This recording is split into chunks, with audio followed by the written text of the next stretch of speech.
बिस्मिल्लाहिर्रहमानिर्रहीम, अस्सलाम वालेकुम। मैं हूं फयाज अहमद और आप देख रहे हैं फूड बाय फयाज।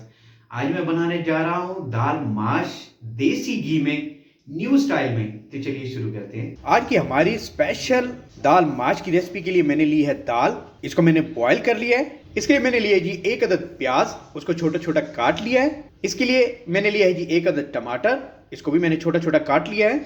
और इसके लिए हमें चाहिए जी देसी घी, और सबसे आखिर में इसमें शामिल करेंगे हम हरी मिर्च। तो चलिए शुरू करते हैं। यहाँ पे कढ़ाई मैंने चूल्हे पे रख दी है। अब सबसे पहले हम इसके अंदर हमारा देसी घी डालेंगे। बिस्मिल्लाहिर्रहमानिर्रहीम। आप कुकिंग ऑयल भी यहाँ पे इस्तेमाल कर सकते हैं, घी भी इस्तेमाल कर सकते हैं, लेकिन अगर आप इसको देसी घी में बनाएंगे तो ये बहुत मज़े की बनेगी, बहुत कमाल बनेगी। इतना घी हमें काफ़ी है। मैं आधा किलो दाल माश बना रहा हूँ, उसके लिए मैंने 2 चम्मच घी लिया है। घी को गर्म कर लेंगे। यहाँ पे घी हमारा गर्म हो चुका है। सबसे पहले मैंने जो 1 अदद प्याज काट के रखा था वो इसके अंदर शामिल कर देंगे। प्याज को हमने लाइट सा गोल्डन करना है।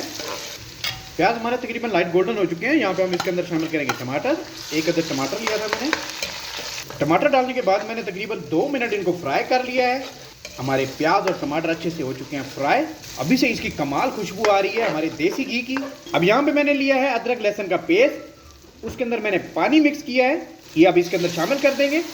अदरक लहसुन का पेस्ट डालने के बाद मैंने इसे तकरीबन 3 से 4 मिनट फ्राई कर लिया है। अब यहाँ पे इस स्टेज पे हमने जो दाल बॉईल करके रखी थी ये इसके अंदर शामिल करेंगे। ये ख्याल रखना है कि दाल को मैंने 90% बॉयल किया है, ये देखें। अब हम इसके अंदर शामिल कर देंगे और इसके हम अच्छे से करेंगे भुनाई। यहाँ पर दाल डालने के बाद तकरीबन 2 मिनट मैंने इसको फ्राई कर लिया है हमारी दाल को। अब यहाँ पे स्टेज पे हम इसके अंदर शामिल करेंगे 1 टीस्पून मैंने लिया है जी नमक। नमक शामिल कर देंगे। हाफ टी स्पून मैंने लिया है खुश्क पिसा हुआ धनिया। हाफ टी स्पून मैंने लिया है पिसा हुआ ज़ीरा, वो इसके अंदर शामिल कर देंगे। और हाफ टी स्पून हम लेंगे ब्लैक पेपर, वो इसके अंदर शामिल कर देंगे।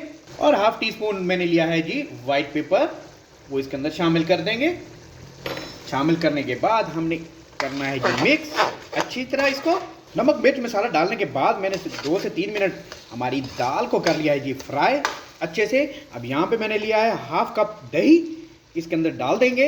ये ऑप्शनल है, आप चाहें तो डाल लें, आप चाहें तो ना डालें।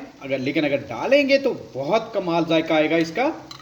यहाँ पे दही डालने के बाद हमने जो सब्ज़ मिर्चें काट के रखी थी वो इसके अंदर शामिल कर देंगे। यहाँ पे मैंने ली है रेड साबुत मिर्च, ये भी इसके अंदर शामिल कर देंगे। इससे टेस्ट अच्छा हो जाता है, ये खाने में बहुत अच्छी लगती है। सब्ज़ मिर्च और लाल मिर्च, इसे 4 से 5 मिनट हमने करना है जी फ्राई। दही डालने के बाद इसको जितना फ्राई करेंगे ये इसका टेस्ट उतना अच्छा बनेगा। 90% इसलिए रखी जाती है कि अगर हम इसको भुनाई करते हैं, चम्मच हिलाते हैं तो हमारी जो दाल है साबित ही रहे।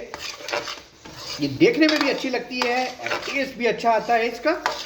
4 से 5 मिनट मैंने दाल की कर लिया भुनाई। अल्हम्दुलिल्लाह आज की हमारी रेसिपी स्पेशल दाल माश की तैयार हो चुकी है देसी घी के साथ। सबसे आखिर में हम इसके अंदर शामिल करेंगे हमारी अदरक। ये कटी हुई अदरक ली है मैंने। हमारी रेसिपी हो चुकी है जी तैयार। मैं अब आपको डिश आउट करके दिखाता हूँ। अल्हम्दुलिल्लाह जी आज की हमारी रेसिपी स्पेशल दाल माश की तैयार हो चुकी है। आप इसे घर पे जरूर ट्राई कीजिएगा और कमेंट्स बॉक्स में बताइएगा कि आपको आज की मेरी ये रेसिपी कैसी लगी। उम्मीद करता हूँ आज की मेरी देसी घी वाली दाल माश की रेसिपी अच्छी लगी होगी। इस तरह की मजीद रेसिपीज के लिए आप मेरा चैनल सब्सक्राइब करें। अपनी ढेर सारी मोहब्बतों में, दुआओं में अपने भाई को याद रखिएगा।